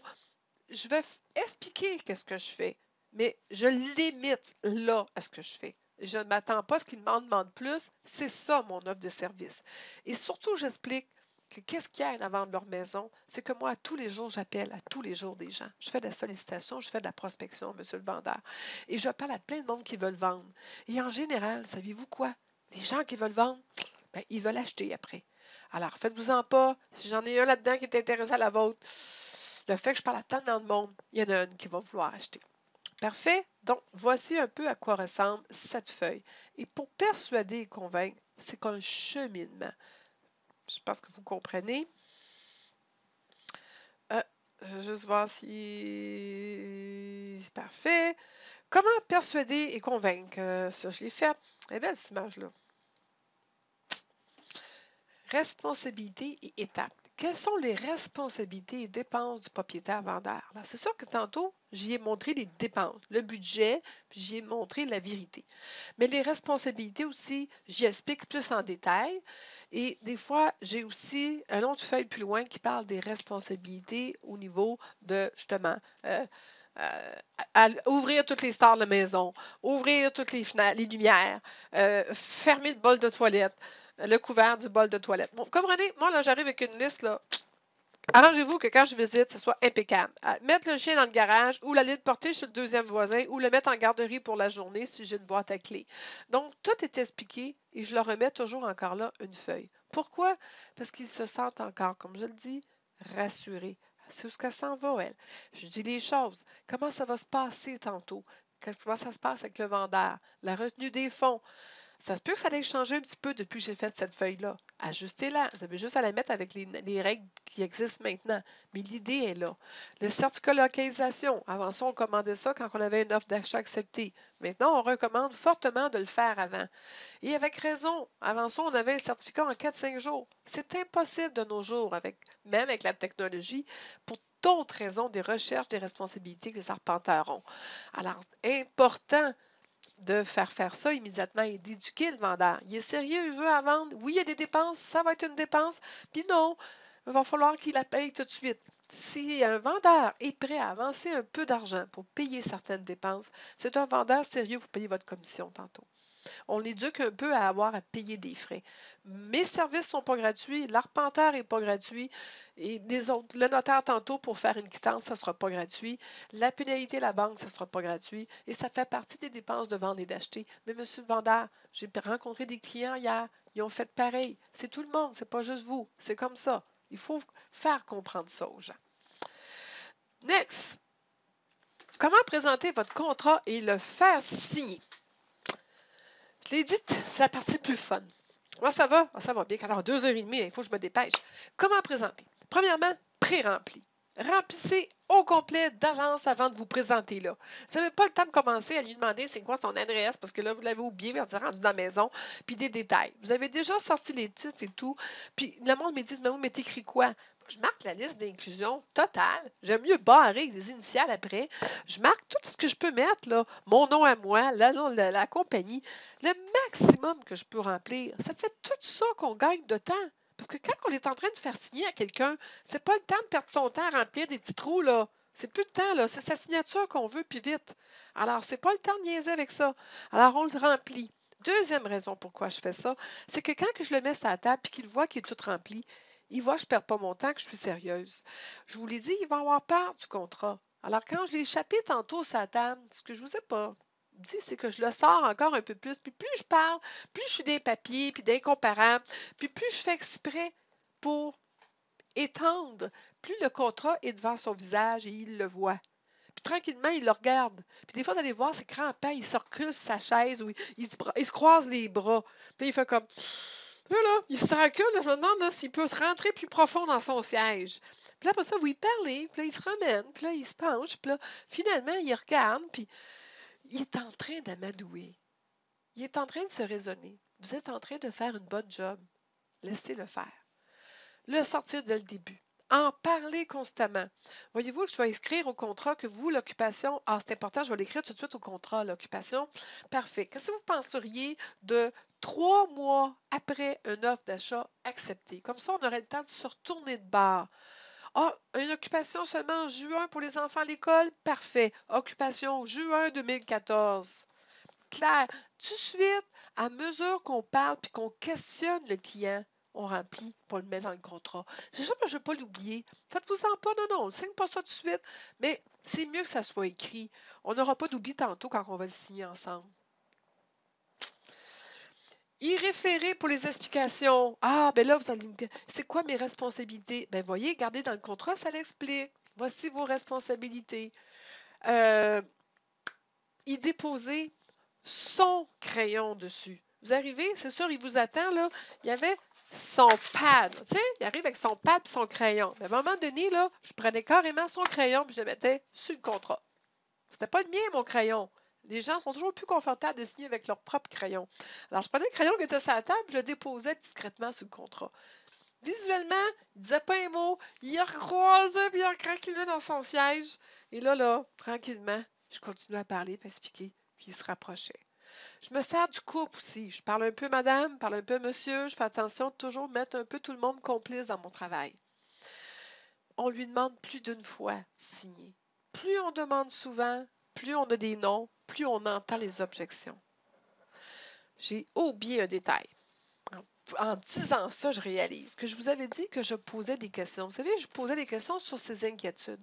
Mais au début, quand j'arrive avec les questions clés, quand je fais des téléphones à prospection, j'ai une série de questions. Quand je rentre dans la maison, après la visite, je repose les mêmes questions. Pourquoi?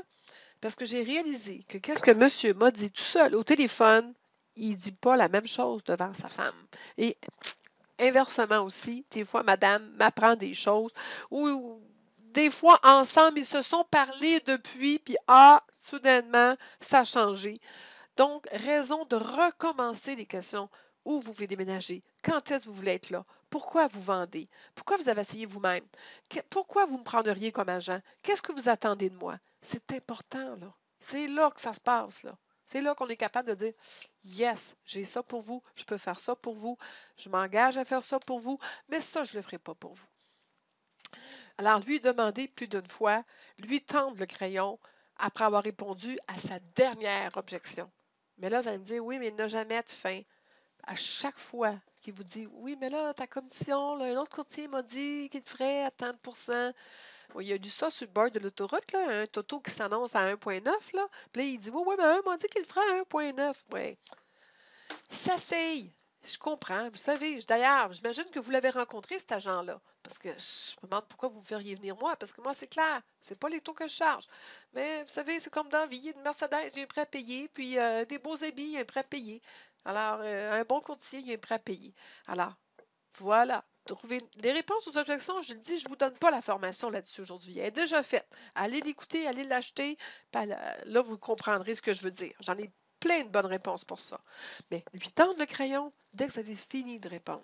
Voilà. Puis, on commande-tu le photographe demain? Ça, c'est une façon. À quelle heure que vous pourriez me donner les clés? Quand est-ce que je pourrais passer avec mon premier client? Êtes-vous disponible en fin de semaine? Ah, est-ce que vous vous engagez à faire la peinture comme ça dès dimanche, je vais pouvoir faire visiter? Comprenez-vous? Ça, c'est la même technique que quand vous allez dans un magasin, la petite vendeuse, elle arrive et elle dit je peux-tu vous débarrasser et déposer ça à la caisse? Bien, habituellement, quand elle pose cette question-là, c'est quoi que ça insinue? C'est que vous achetez. On le dépose à la caisse, ça veut dire qu'il y a une offre. Il n'y a pas une offre, il y a un achat. Alors, c'est le même principe. C'est la technique de dire regardez, on s'en va par là. On l'emmène avec nous. Recommandation au propriétaire, mettre en évidence, c'est la feuille que je vous parlais tantôt, que j'avais un peu devancée. Alors, toujours ouvrir les rideaux, libérer, faciliter l'accès à la cour, ouvrir les lumières. Il faut leur dire quoi faire. Et ils sont contents de se faire dire quoi faire. J'ai toujours réalisé que les gens me le disaient. Je leur disais, pourquoi vous m'avez engagé finalement? Tu sais, quand c'était signé, puis tout, qu'est-ce qui vous a plu? Qu'est-ce qui, dans ma présentation, vous a allumé? Vous avez dit, ah, OK, c'est elle qu'on choisit. Et souvent, les gens me disaient, on savait où est-ce qu'on s'en allait avec toi. On se sentait sécuritaire. Tu nous as dit des choses que d'autres nous ont pas dit. Tu nous as amenés de A à Z. On sentait que tu nous tenais la main dans l'expérience. C'est juste ça qu'ils veulent. Vous pensez qu'ils veulent plein d'autres choses pour juste trouver la commission? Non, non, ils vont payer. Les gens payent pour des services. Ils payent pour des dentistes, ils payent pour des déneigeux, ils payent partout dans la vie. On paye tout le monde pour tout dans la vie. Ils vont payer pour votre service. Mais montrez-leur que votre service, il est là. Ah, je l'aime, ça là. M'essayer peut entraîner une forte dépendance. Bon, une couple de clients en coaching qui peuvent dire ça, que je remercie d'ailleurs d'être aujourd'hui avec nous. Quelqu'un qui a dit oui, je suis dépendant de toi. Mais il ne faut pas, j'essaie de te rendre autonome. Je vais vous rendre autonome, c'est mon but. Alors, comment faire signer avec assurance? Bien, être notable. J'ai écrit plusieurs articles sur ce sujet. J'en parle beaucoup. On fait affaire avec un notaire parce qu'il est notable. Vous allez voir, le notaire a une façon, mais ces choses. Vous avez remarqué, ils ont un processus et procédure. Ils arrivent, on sait où ils s'en vont, ils ont son dossier. Est-ce qu'on s'inquiète? Est-ce qu'on stresse? Ben non, on le sait. C'est comme ça que ça se passe avec un notaire. Même chose avec un avocat. Tout le monde arrive avec une façon de faire. Et ça, vous devez vous en faire une et la répéter. Rappelez les avantages pour eux. Partagez et miroiter les conséquences heureuses. Ça veut dire, quand on va avoir vendu cette maison-là, j'ai tellement hâte de visiter avec vous des nouvelles propriétés.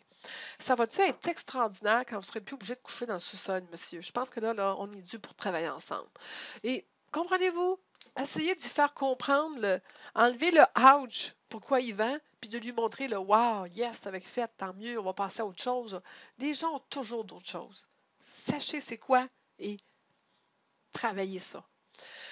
Mettez ça à votre avantage. Répondre à leurs besoins réels. Les gens, des fois, n'écoutent pas assez. Puis, on veut vendre la maison parce que c'est difficile pour nous, les paiements, on est étouffés, on aurait besoin d'acheter plus petit. Bon, parfait, regardez, on va essayer de faire ça le plus économiquement possible, on va essayer de faire ça le plus rapidement possible, on va essayer de procéder rapidement, les paiements par mois, tous les mois qui courent, là, ça fait mal, ça, les intérêts, puis tout, on va vendre rapidement. Servez-vous de leur vécu pour les convaincre du travail que vous faites. Démontrez vos succès avec, je le fais tout le temps, des cas types, des références, des dénouements heureux, des résultats parallèles évidents pour eux. Donc, vous devez... beaucoup de monde m'appelle pour du coaching, ils sont super insécures, puis tu sais que c'est bien de l'argent, puis tout. Qu'est-ce que je fais à tour de bras? Regardez, appelez mes clients, puis je donne des noms, puis vous allez voir, je ne peux pas vous convaincre si vous n'êtes pas convaincu vous-même. Mais je ne me ferai pas, je me plierai pas en quatre. À un moment donné, il y a des limites. Mais je vous emmène, je vous explique les procédures. Tout est écrit dans le site, la façon de faire. Je donne le maximum, je réponds à toutes vos questions. Puis je vous explique comment ça se passe. Mais à un moment donné, je comprends que vous avez besoin de référence. Mais le vendeur, c'est la même chose. Regardez, j'ai vendu Monsieur, Madame Intel. Voulez-vous le rappeler? Voici mes témoignages que j'ai dans mon cartable de présentation. C'est pas ça le cartable, là. On parle bien que les témoignages, c'est une feuille que j'ai mis dans un étui de plastique puis que je me sers, là. J'espère que vous avez tout ça, un étui de plastique genre de même, là. Essayez de le mettre en face, là. Puis que vous pouvez glisser quelque chose dedans. C'est toujours le même que vous présentez. Alors, c'est juste ça que vous avez besoin. Je ne vais pas manquer la période de questions, je dépasse mon temps. Esprit de gagnant. Mais j'y tiens à ce point-là. Visualisez-vous régulièrement en train de faire votre présentation dans la douche s'il faut, devant vos amis, faisant des fausses, pratiquez, pratiquez, pratiquez. Comme des athlètes, imaginez-vous aussi en train de gagner. Ça devient des choses. Moi, je me souviens, mes enfants, ils se voyaient avec des médailles sur le podium, puis ils se voyaient en train de faire la performance épouvantable. Ils faisaient de la visualisation. C'est bon pour vous autres, vous êtes des champions de la vente. Tout ce qui est trucs de champion, vous devez les prendre. Donc, osez vous amuser aussi. Ça ne doit pas être quelque chose que vous arrivez. Je ne sais pas si vous avez vu ce que j'ai écrit dernièrement dans Facebook.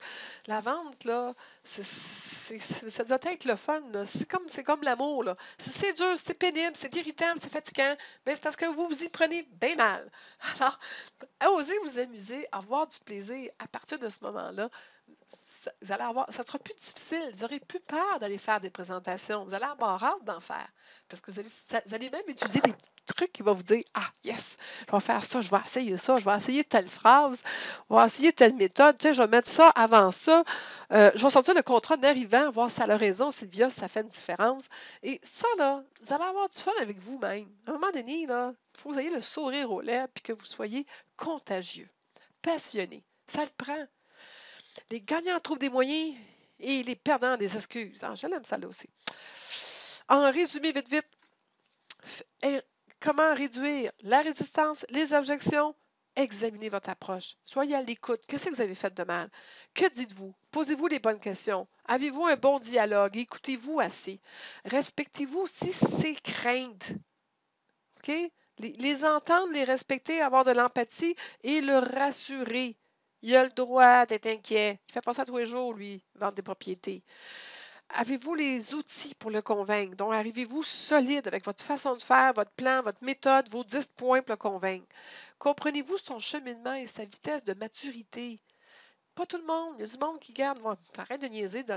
Ouais. Êtes-vous à l'écoute? Il y a des fois que je vois des courtiers qui parlent 10 minutes de temps. Ils parlent encore, puis le client, il attend que le crayon des mains à signer. Non, non, arrête de parler, fais signer le papier. On parlera après. Êtes-vous respecté quand vous parlez? Sentez-vous du respect mutuel? Sinon, il y a quelque chose que vous faites de pas correct. Êtes-vous confiant et sûr de vous quand vous dites des choses? Est-ce que vous parlez avec affirmation? En anglais, on dit assertiveness. Avez-vous un esprit de gagnant palpable? Que vous savez que pour vous, là, c'est comme le gagnant, la chance est avec vous et les gens veulent se coller à ça. Vous paraissez comme étant une championne de la vente et là, ou un champion de la vente, on veut avoir une comme vous. Impressionnez-vous votre interlocuteur. Il y a quelque chose que j'ai appris en vente, c'est que les gens essayent de vendre eux-mêmes, mais ils n'ont pas la gueule que j'ai. Ils n'ont pas le bagou que j'ai. Ils n'ont pas aussi le courage de rappeler l'acheteur le lendemain pour lui dire, parce que premièrement, ils ont l'air fous de le rappeler, mais deuxièmement, c'est ma job et c'est facile pour moi de faire ça. Ils sont impressionnés Et je leur dis d'ailleurs, je leur explique. Vous savez, j'ai un avantage sur vous. C'est mon métier d'être vendeur. Et ça prend quelqu'un qui fait de la vente pour bien vendre votre maison. Oui, vous allez la vendre toute seule, vous êtes capable. Mais pour bien la vendre, le métier de vendeur peut être drôlement utile. Parce que je suis peut-être capable d'aller chercher puis oser demander une offre d'achat à un acheteur. Puis vous, si vous faites ça, vous avez l'air pas mal désespéré. Vous n'êtes pas dans la bonne position. Moi, c'est ma job. Il s'attend à ça, l'acheteur, que je cours après lui le lendemain. Vous, si vous courez après lui le lendemain, c'est pas une bonne chose, monsieur le vendeur. Je ne vous recommande pas du tout. Et je pense que de faire comprendre ça, qu'il veut faire affaire avec vous pour les capacités de vendeur que vous avez, les talents de vendeur que vous avez. Soyez fiers d'être vendeur. Soyez professionnel, puis osez commander. Alors, le succès, là, quand dans la vie, le succès n'est pas final. L'échec n'est pas fatal. Vous n'allez pas mourir.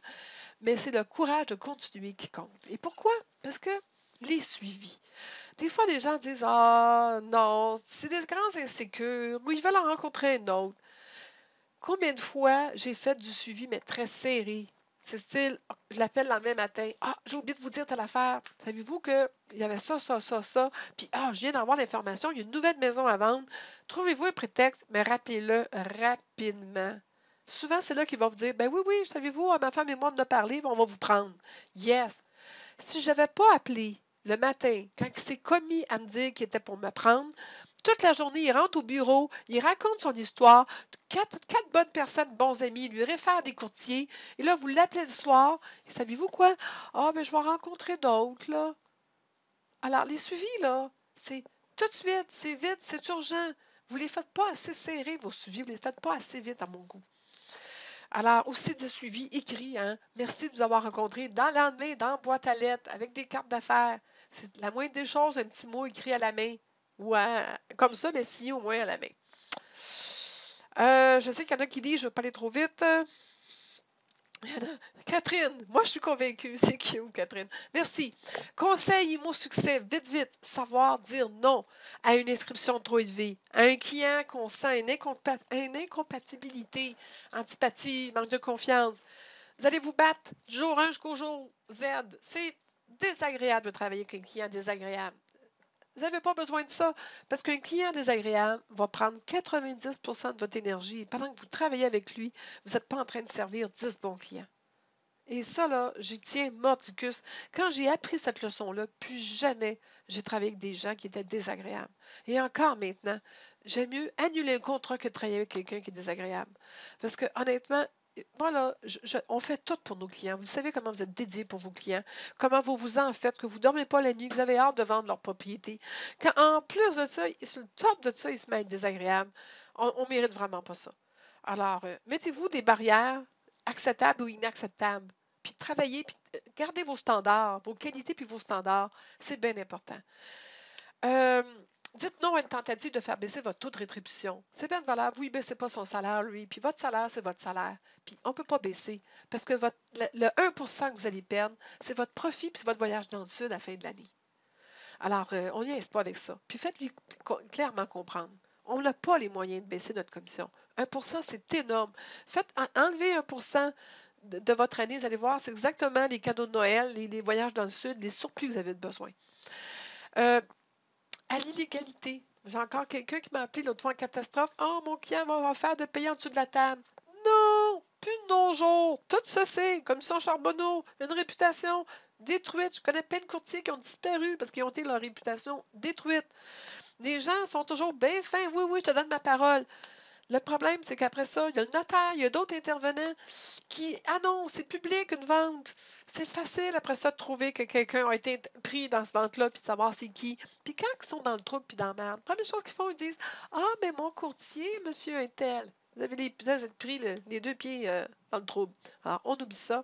Et à l'ignorance, vous êtes le professionnel. Connaissez votre marché, connaissez votre métier, connaissez les actions que vous devez faire. Vous devez être plus que professionnel. Ça se sent et c'est vendeur.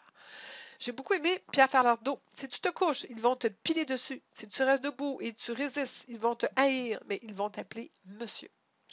Moi, je me fais appeler madame. Un petit résumé, vite, vite. Pourquoi et comment avez-vous eu du succès dans vos dernières présentations?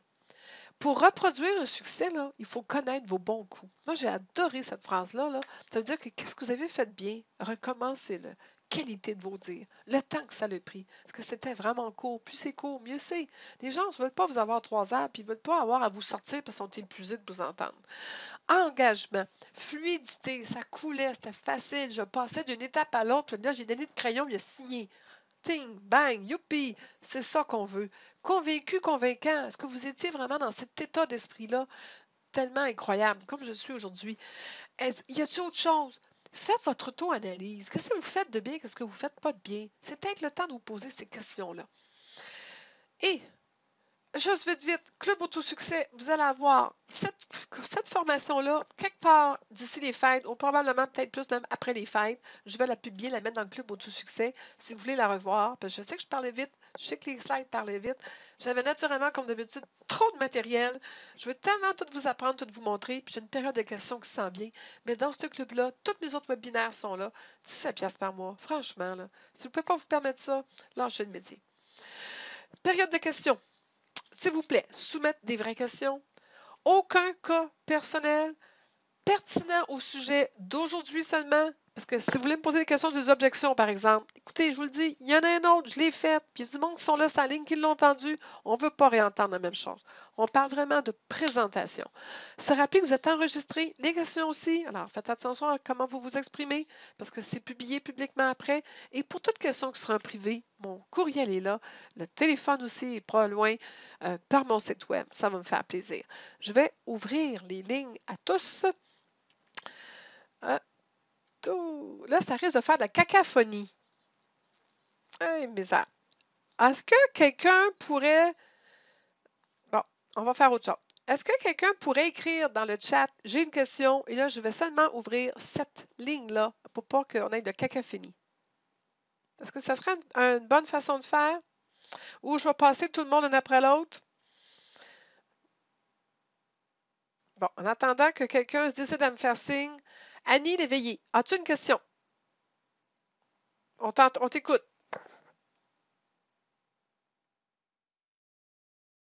Annie Léveillé, as-tu une question? Non. Si tu en as une, écris-moi.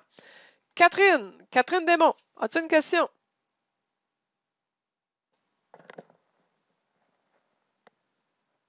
Catherine? Je pense qu'elle est au téléphone avec quelqu'un d'autre. Manquez ta chance. Daniel? Ma belle Danielle, as-tu une question?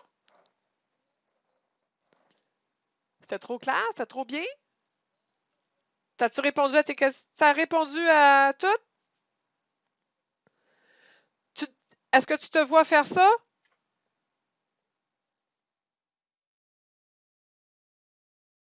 Yes, good. Ben, écoute, donne-moi des nouvelles. J'ai hâte. On se reparle bientôt, ma belle Danielle. La semaine prochaine. Bye. Reste en ligne. Écoute les autres questions en cas qu'il y ait des questions pertinentes. Éric, as-tu une question? Attends une minute, Éric, je t'ai pas dit. Bon, il s'est mis. Éric, tu t'es auto-muté, que je ne suis pas capable de te démuter. Bon, Éric, pas capable. Sylvie, moi, j'ai pas de question, mais je m'inscrirai au club Autosuccès avec plaisir. Merci, Sylvie, tu es un amour. Geneviève, attends, on va essayer de démuter. Geneviève.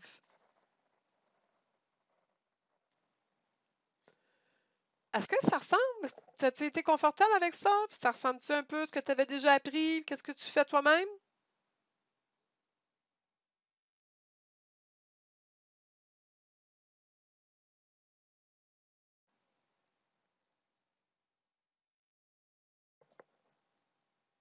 Bon, tu es capable de faire ça? Yes, good. On se parle la semaine prochaine, toi aussi. Je t'embrasse fort. S'il y a quelque chose, tu m'appelles. Bye. OK, je vais rasseyer Eric. Eric, toujours pas capable de te démuter. Bon, attendez une minute. Isabelle Bourque. Madame Bourque, bienvenue. Pas de question. Est-ce que vous avez aimé ça? Ça va bien? Restez en ligne. On espère que d'autres aient des questions. Si vous changez d'idée, faites-moi signe. Madame Coiteux. Coiteux. Madame Lucie Coiteux. À vous une question. Yes! Ah! J'hésite! avez beaucoup aimé. Merci, mais soyez à l'aise d'en poser des questions. Parfait. Excellent. Oui, on va avoir accès, j'espère bien, j'essaie d'enregistrer tout en ce moment, vidéo, diapositives et tout. Et sur le site Autosuccès, il va y avoir la présentation PowerPoint directement aussi, là. Tous ceux qui sont sur la ligne aujourd'hui vont recevoir le lien. Et comme je vous dis, c'est gratuit sur le Club Autosuccès pour un mois. Alors, pour un mois, vous pouvez aller l'écouter. Puis je vous recommande d'aller écouter l'autre sur les objections aussi. Puis l'autre sur puis l'autre. J'en ai une coupe, vous allez voir. Je les connais. Sur mon site web, ça c'est gratuit. Puis toutes mes capsules vidéo. Puis si vous avez des idées aussi, donnez-moi-en. Est-ce que vous aimeriez entendre quelque chose en particulier? Dire, écoute, il n'y a pas de formateur qui parle de ça. J'ai 30 ans d'expérience dans le métier. Je peux vous parler de n'importe quoi. Mettez-moi au défi. Bien, c'était un plaisir, moi aussi. Merci de votre présence. Isabelle, Geneviève, Daniel. Normand, c'est à ton tour. Normand, as-tu une question?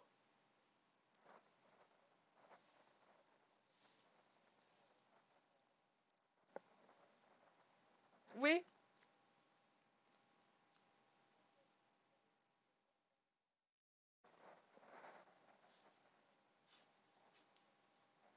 Bon, ben excellent. Je suis contente. C'est pour ça que je vous avais invité. Je pense que vous aviez besoin de goûter un petit peu à mes épices, à ma sauce. Bon. Mais ça me fait plaisir. On se reparle plus tard aujourd'hui. Merci beaucoup de votre présence. OK, le prochain, M. Régent. Dites-moi que vous avez une question, M. Régent.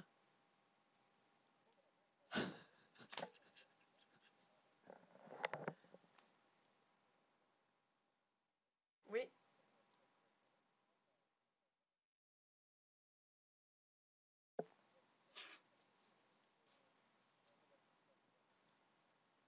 Bon, ben écoutez, je donne une formation.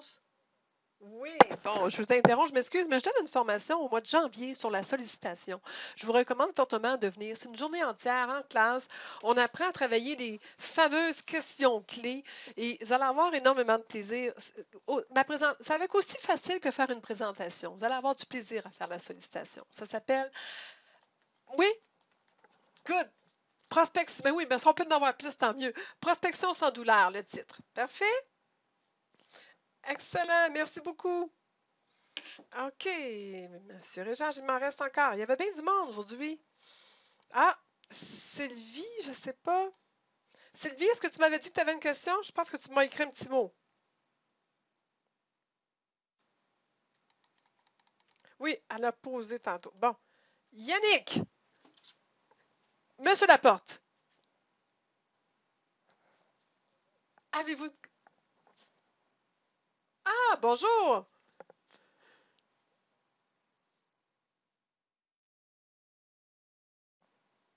Oui.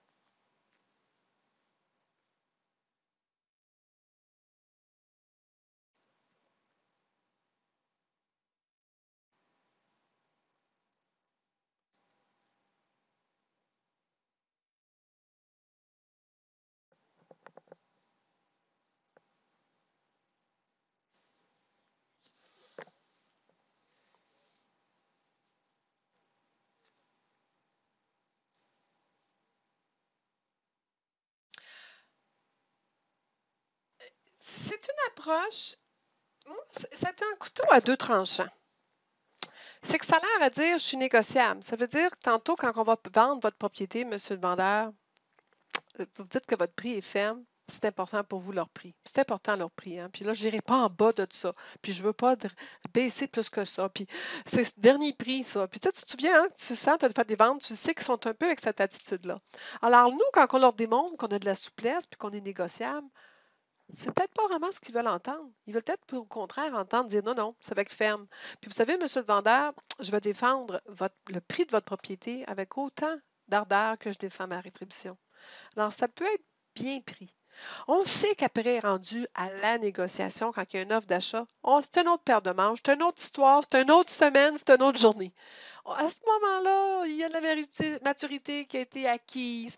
La maison, le propriétaire est resté là, elle n'a pas se vendre. La propriété a eu des visites, on a découvert des choses, ce qui fait que là, il commence à s'assouplir. Puis là, ben, on est rendu à 8-9 contre-offres, que finalement, il commence à dire OK, je vais vendre à 114 000. En passant, c'est à Tremblant que j'ai acheté, que ça me fait sourire de te parler. Eh oui. Alors, c'est pour ça que je trouve ça cute. Alors, donc oui, c'est ça. Je pense que ça dépend vraiment du message. L'important, c'est que tu tiennes un message qui ne te joue pas des tours tantôt. Tu comprends? Quand pour ça, moi, j'aime mieux rester ferme sur ma rétribution. Puis regardez, moi, je travaille avec ces conditions-là, ces standards-là. J'arrive avec telle affaire. Je fais autant que ça pour tel prix. Puis vous allez en avoir pour votre argent. Puis voyez-vous, je suis professionnelle. Je suis connue dans le secteur. J'ai telle référence. Tu comprends? J'amène tous mes arguments, mais ma rétribution reste ferme. Et je vais rester aussi ferme. Puis je vais me battre aussi fort pour. Puis, vous savez, pour moi, ça ne changera pas, ça. Puis, j'essaye vraiment d'être claire là-dessus.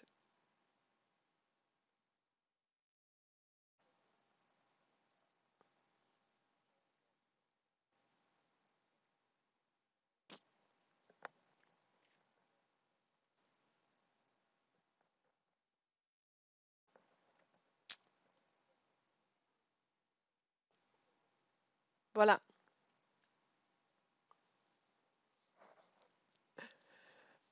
Un Hugo Boss, tu sais, ils sont en Hugo Boss, puis là, ils disent, ah, ta commission. Moi, des fois, je les regardais, puis je me disais, puis bon, j'ai pas toujours travaillé dans les secteurs haut de gamme, mais j'ai travaillé dans du bas de gamme, puis il y a des gens, des fois, qui n'ont pas d'argent, mais ils ont une télévision 50 pouces, tu sais, ou 60 pouces dans le salon. Ils ont payé pour la meilleure, là, tu sais. Puis tu dis, OK, regardez, pour certaines choses, on ose payer cher, puis on connaît la valeur de la qualité. Ben, c'était un plaisir. J'espère qu'on va se croiser sur les pistes de ski, mon cher. Voilà. Parfait, excellent. Ça me fait enchanté.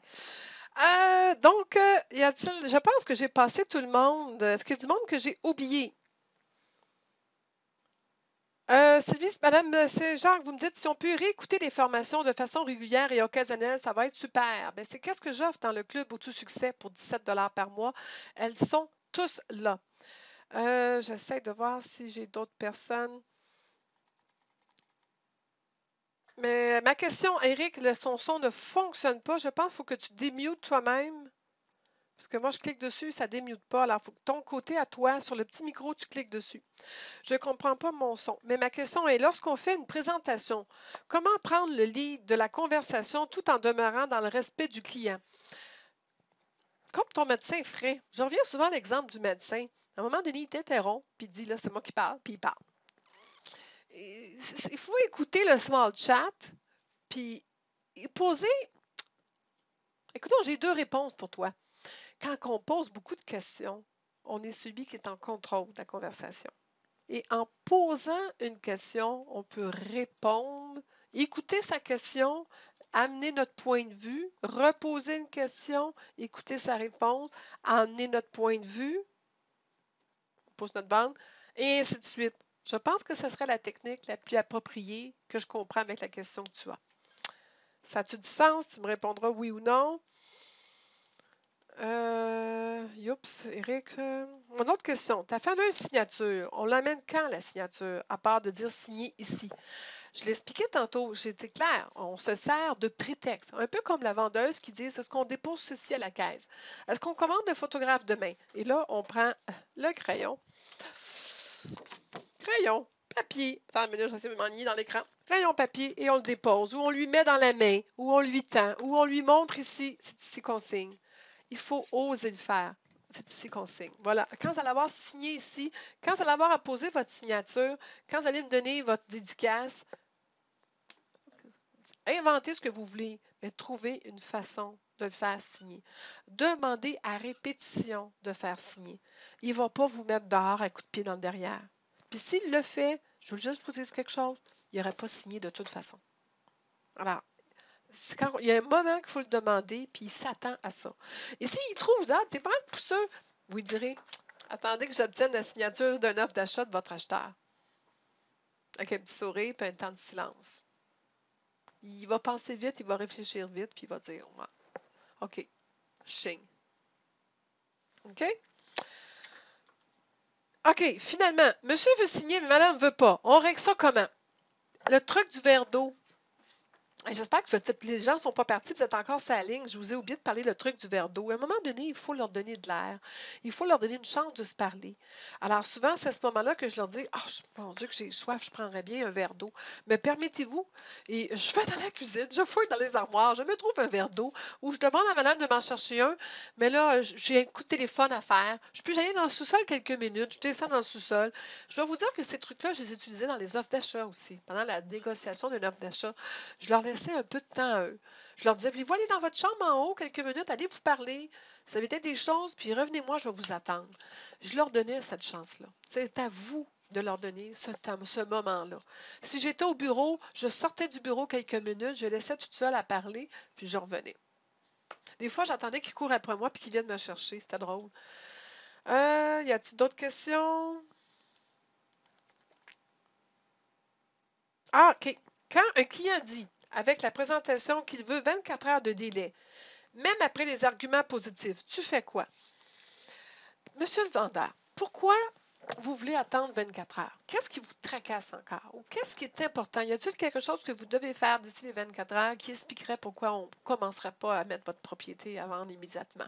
C'est important que je le sache. Vous devez tout me dire parce que là, je vous le dis, on travaille en équipe, vous et moi. Alors, si on veut travailler ensemble en équipe, j'ai besoin de tout savoir. Il ne faut pas qu'il y ait de cachotterie. Je ne vous cacherai pas, moi, les clients, tout ça, mais vous, de votre côté, il faut que vous me contiez qu'est-ce qui se passe. La confiance, c'est à deux. Alors, dites-moi, expliquez-moi c'est quoi. Ça, c'est un des trucs. L'autre truc, c'est de dire, écoutez, vraiment, ils ne veulent pas 24 heures. Savez-vous ce qu'on va faire? On va signer le contrat ensemble, puis je vais apporter les 2 copies avec moi.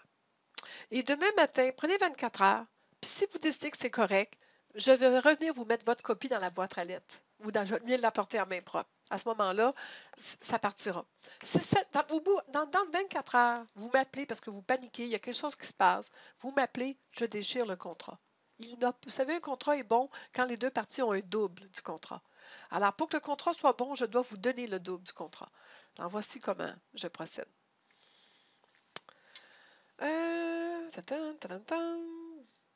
Merci, merci, merci, merci, merci. Y a-t-il d'autres questions? J'essaie de reculer. Hop, hop, hop, hop, hop, hop. Merci beaucoup, Yannick. Merci à toi aussi. Mais Catherine, j'ai beaucoup aimé ça. Merci. Merci beaucoup. C'est de bon stimulant. Finir l'année en force. Merci. OK. C'est...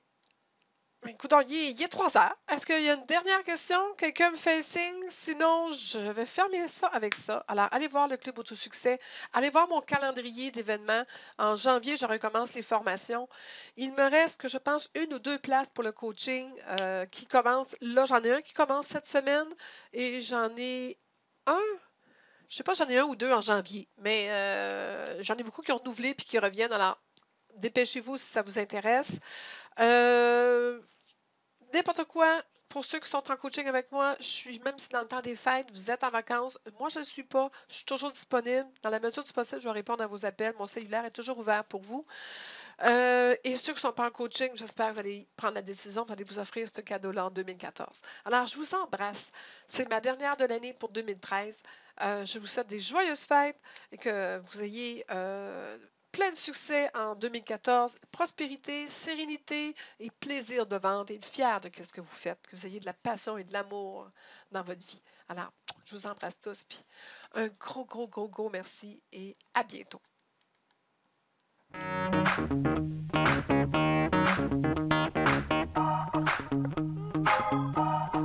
sais pas comment arrêter ça.